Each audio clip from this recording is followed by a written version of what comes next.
رب العالمین نے فرمایا ہم نے اپنے پیغمبر کو منہ مانگی دولت عطا کی،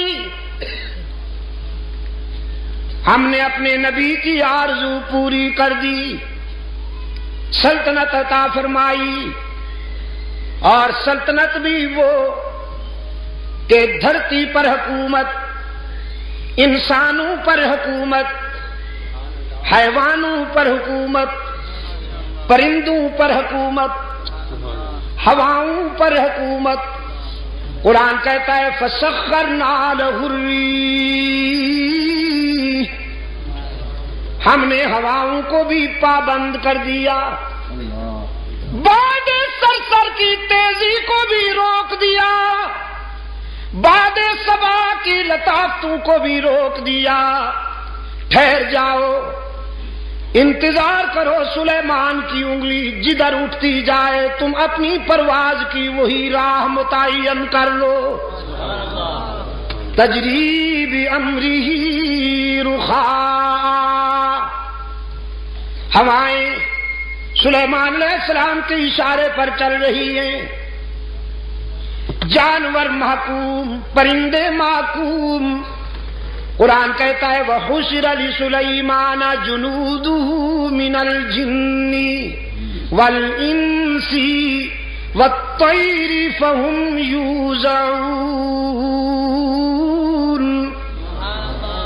لشکر سلیمانی تیار ہوا، اس لشکر میں انسان بھی شامل ہیں، حیوان بھی شامل ہیں، پرندے بھی شامل ہیں۔ احقاق حق اور ابطال باطل کے پروگرام پر سلیمانی لشکر رواں دواں ہے۔ قرآن کہتا ہے حتی اذا اتوا علی واد النمل قالت نملہ یا ایھا النمل ادخلوا مساکنکم لا یحطمنکم سلیمان وجنودہ وَهُمْ لَا يَشْعُرُونَ۔ ایک وادی میں حضرت سلیمان علیہ السلام کا لشکر آیا، ایک وادی میں۔ قرآن کہتا ہے حتی اذا اتوا علی واد النمل، چیونٹیوں والی وادی، جہاں چیونٹیاں بہت تھیں، چیونٹیوں والی وادی، وادی نمل۔ قالت نملۃ یا ایھا النمل ادخلوا مساکنکم،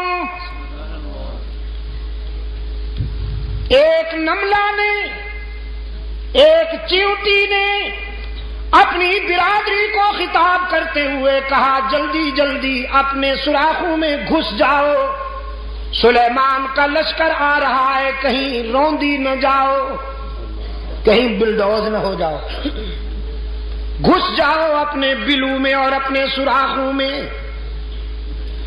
یا ایھا النمل ادخلوا مساکنکم لا یحطمنکم سلیمان، کہیں تمہیں سلیمان اور اس کا لشکر کچل نہ ڈالے۔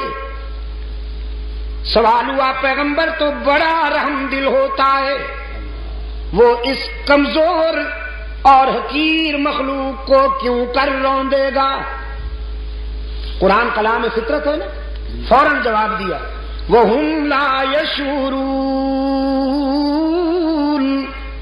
جان بوجھ کر تو نہیں روندیں گے، تم چھوٹی چھوٹی ہونا، نظر نہیں آتی ہونا، اس لیے انہیں پتہ بھی نہیں چلے گا تم روندی جاؤ گی۔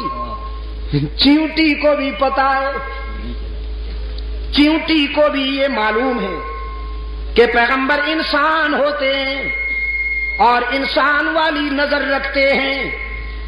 پیغمبر وہی جانتے ہیں جو حق تعالی کی طرف سے انہیں بتایا جائے، ورنہ وہ کائنات کے ہر صغیر و کبیر کو نہیں جانتے۔ چیونٹی کو معلوم ہے، لیکن عصر حاضر کے چیونٹے ابھی تک نہیں مانتے، انہیں یہ بات سمجھ میں نہیں آ رہی۔ فتبسم ضاحكا من قولها. چیونٹی کے یہ بات سن کر حضرت سلیمان علیہ السلام مسکرا دیے. چونکہ حضرت سلیمان علیہ السلام تمام پرندوں کی اور جانوروں کی زبانیں سمجھتے تھے، منطق الطیر کو سمجھتے تھے، حشرات الارض کو سمجھتے تھے، ان کی آوازیں سن کر سمجھ جاتے تھے. جب دیکھا کہ چیونٹی اپنی برادری کی خیر خواہی کر رہی ہے اور انہیں کہہ رہی ہے کہ جلدی جلدی سے اپنے بلوں میں چھپ جاؤ، تو مسکرا دی اور حق تعالی کے حضور دامن پھیلا دیا. ربی اوزعنی ان اشکر نعمتک التی انعمت علی وعلی والدی وان اعمل صالحا ترضاه وادخلنی برحمتک فی عبادک الصالحین. الہ العالمین، تو نے کتنا کرم کیا ہے مجھ پر کہ اگر چیونٹیاں بولتی ہیں تو میں سمجھ لیتا ہوں، پرندے چہکتے ہیں تو میں سمجھ لیتا ہوں، لیکن میرے معبود تو نے اپنے فضل و کرم میں تو کوئی کمی نہ کی. اب مجھے بھی توفیق عطا کر کے میں تیری نعمتوں کا شکر ادا کر سکوں. رب اوزعنی ان اشکر نعمتک التی انعمت علی وعلی والدی. تو نے مجھ پر اور میرے والدین پر جو کرم کیا ہے اور احسانات فرمائے ہیں، اے اللہ ان احسانات کے شکر کی بھی تو توفیق عطا فرما کہ ہم تیرا شکر ادا کر سکیں. عزیز دوستو، وہ خوش نصیب بندے کہ جنہیں اللہ کے حضور شکر کی توفیق میسر آ جائے، یہ بھی ان کا ذاتی کمال نہیں ہے، اسی کا احسان ہوتا ہے.